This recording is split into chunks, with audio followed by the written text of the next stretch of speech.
I came up with the idea to do this project when I realized that I didn't actually know a lot about Black history and Black political leaders, other than what I'd learned from just living in the South.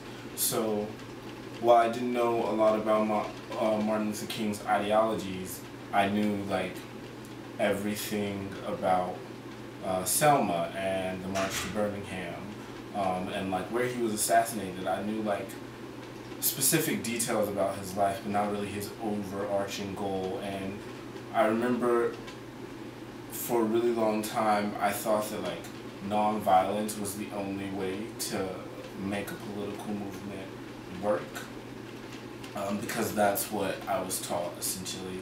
And so I was interested to see how other students gain their knowledge of Black political leaders and like what their knowledge base was essentially. And so that's why I'm doing this project. I mean, they're the obvious ones: Martin Luther King Jr., Malcolm X, Rosa Parks, and I feel like I have probably like the basic school edition version of them, maybe besides Malcolm X. But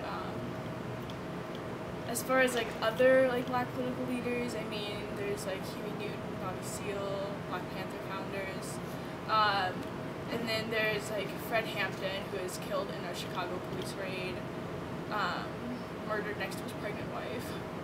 And like Mark Clark was also killed in the same police raid. They were also Black Panthers. There's Shirley Chisholm. She's the first African American congresswoman. There's who else? Assata Shakur, amazing woman. She was locked up for 6.5 years on a murder charge for a police officer. She was pulled over in New Jersey, stopped. It's very clear that it wasn't her fault, but still got put in a maximum security prison. But she broke out, now living in Cuba. I feel like I don't know a lot about many Black political leaders. The only like 3 people that come to mind are Martin Luther King Jr., Rosa Parks, and Malcolm X. The African American leaders that I know are the 2 most famous: Martin Luther King, Malcolm X, Rosa Parks, Marcus Garvey, and Medgar Evers are like the people I feel like I know something about. 2 people that I learned a lot about during my education before college was Martin Luther King Jr. and Ella Josephine Baker. They both worked during the Civil Rights Movement, just working for equality for Black people in America. Alright, so I guess the biggest one is probably Martin Luther King Jr. and Malcolm X, definitely also Harriet Tubman and Sojourner Truth. So those are the big ones that come to mind, as well as Gandhi. Even though he wasn't Black, he was still like a person of color, and he had a lot to do with the Black movement. So the Black political leaders that I know the most about are definitely Martin Luther King Jr., Rosa Parks, Booker T. Washington, and Malcolm X. I think those are the leaders that we're taught most about at school. At least that's who I was taught about from like middle school and high school. And then, also Barack Obama, big one. The Black political leaders I feel like I know the most. I feel like just from before Pomona, it would be your classic Martin Luther King Jr., head of the SCLC, great man, visionary. Malcolm X, of course, kind of like the opposite figure that they always use. Black History Month comes around when people act like they really care about it and things of that nature. Okay, so like the Black political leaders that I know about as of right now are like just the ones that like everyone really knows about. So Martin Luther King Jr., Rosa Parks, Malcolm X. What I know about them so far, what I've known about them since I've like been in the United States is that like Martin Luther King was really prominent in the Civil Rights Movement, fought for justice and equality for Black people peacefully through like peaceful means. And then I learned like that Malcolm X is kind of like the opposite, more radical form of that. So the 2 Black political figures I'd say that I know most intimately are Malcolm X and Booker T. Washington. Malcolm X was definitely a very dynamic leader and individual. He had many philosophies, many beliefs that changed throughout his life, but I think that the one thing he always had a commitment to was a philosophy of black nationalism, or belief in the black man as a vessel for some higher purpose, having an understanding of your roots and your history, and using that to inform the current day. Booker T. Washington, obviously a different time in history. He mostly focused on more of the material aspect of life and work, and believed that with economic codependency between whites and blacks, we could more easily have cordial relations between the races. I feel like I know about the people I listed a bit about each of them. I feel like in school we didn't learn anything about them. I learned about all of them like at home. Well, my grandfather was a Black Panther member, so I definitely learned about it from my dad. Because my grandpa was not a member. But I definitely learned about it from my dad, and like he would just buy me books instead of like, you know, coloring books. He'd buy me educational African American literature. And yeah, so I definitely learned a lot more at home than I did at school. At school, the only person they really talked about was Martin Luther King Jr. And they talked about Malcolm X too, but always like in like he was like such a radical, and you know, like, he was violent and just advocated violence. But Martin Luther King Jr., you know, so peaceful, and he was assassinated. My home education is a lot different from what I learned in school, and that definitely makes a difference as far as like what I think about things that are happening now versus people who only knew about like Martin Luther King Jr. and like even like back in the 60s, you know, like with all the peaceful protests that went on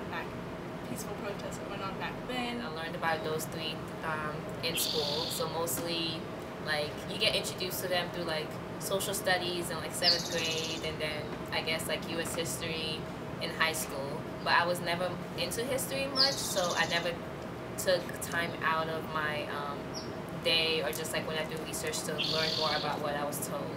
So for like Martin Luther King, I know he was like the leader of like the black uprising, or like the black movement in the 60s, and he was more peaceful and tried to use like peace and like peaceful protests to like fulfill like his goals, as opposed to Malcolm X. I kind of just learned that he was like the radical one, who was more like, if they do anything, let's like fight back with violence, and as opposed to Martin Luther King, who was just more peaceful. So like all through my history classes, it was kind of like those two individuals, and they were always kind of like contrasted against each other, and it made seem like they were very, very different from each other.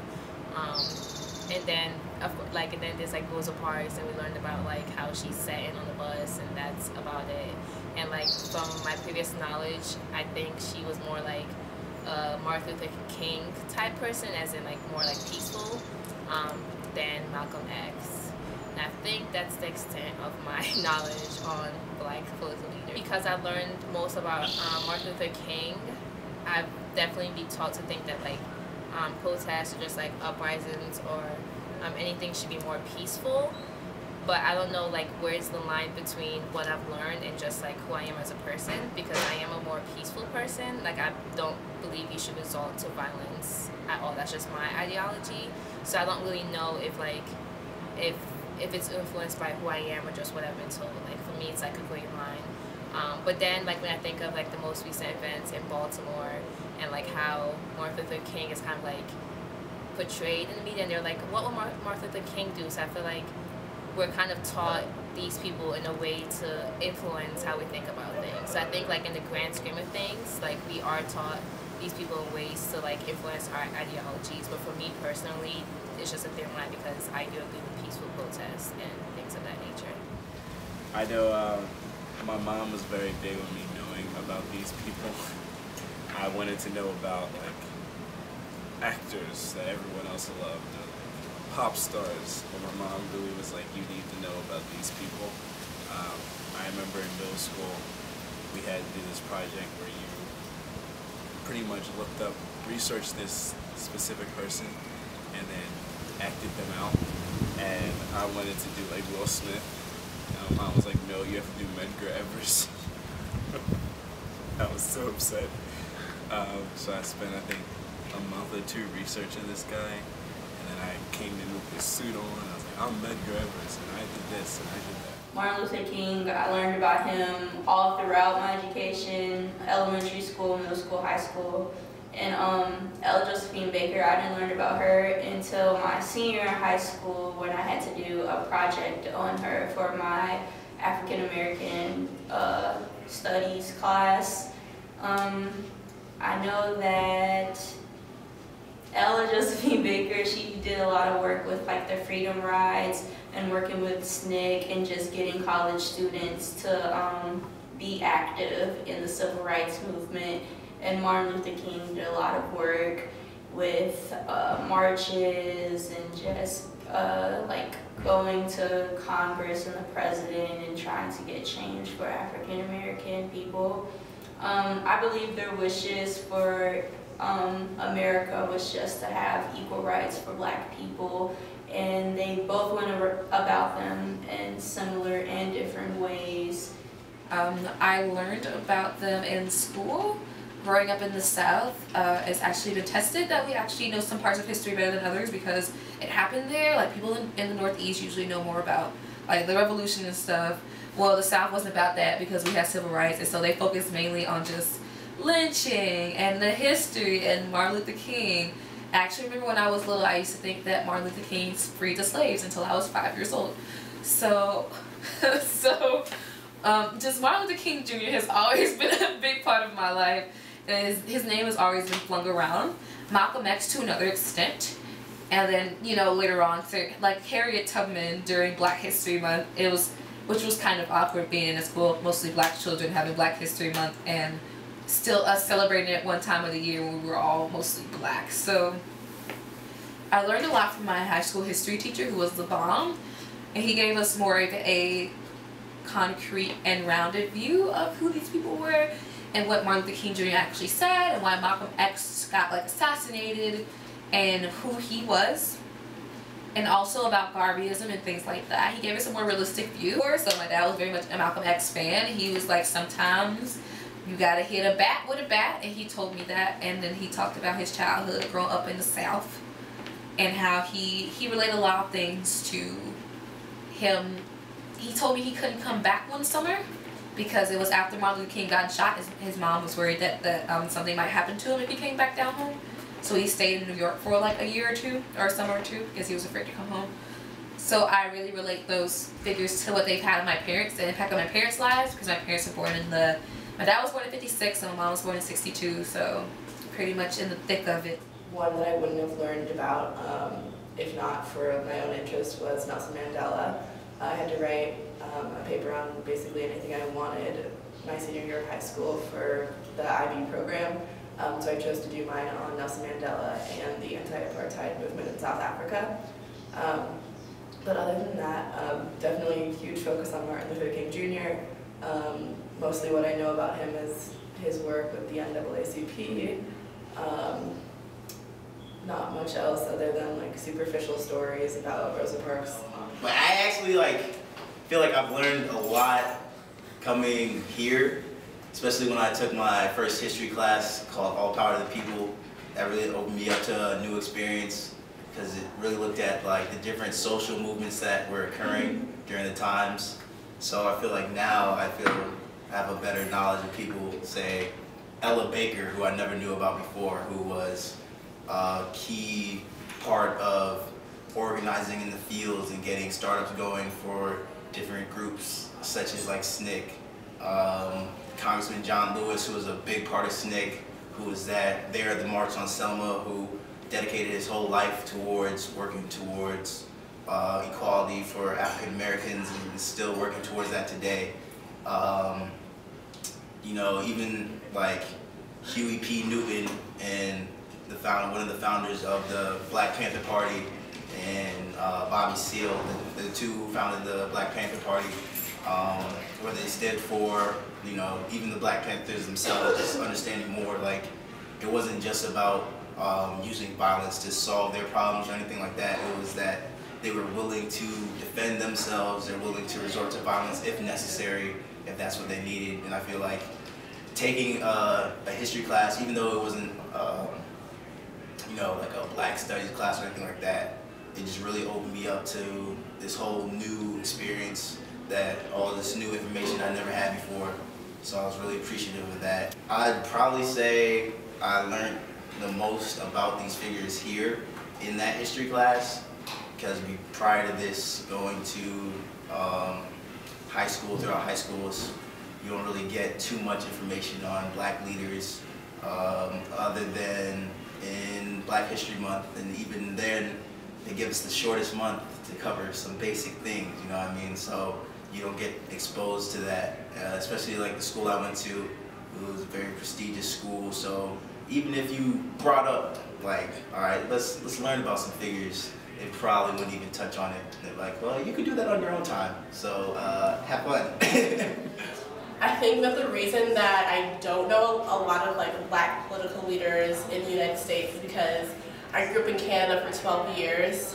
So when I was growing up, we didn't really learn about like a lot of Black political leaders at all, actually. And so then I moved to the United States, and it was just some really like superficial teaching. It was nothing like in depth like I wish it could have been.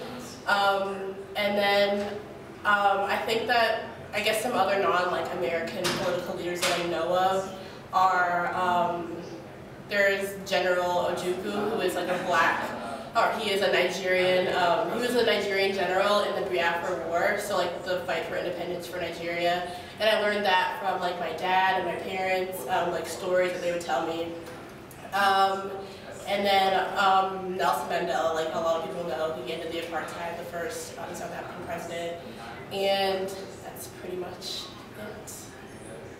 The reason that these two figures are the ones that I know the most are because I read both of their autobiographies when I was pretty young. I read Up From Slavery, I must have been 9 or 10, and I read the autobiography of Malcolm X, 13, 14.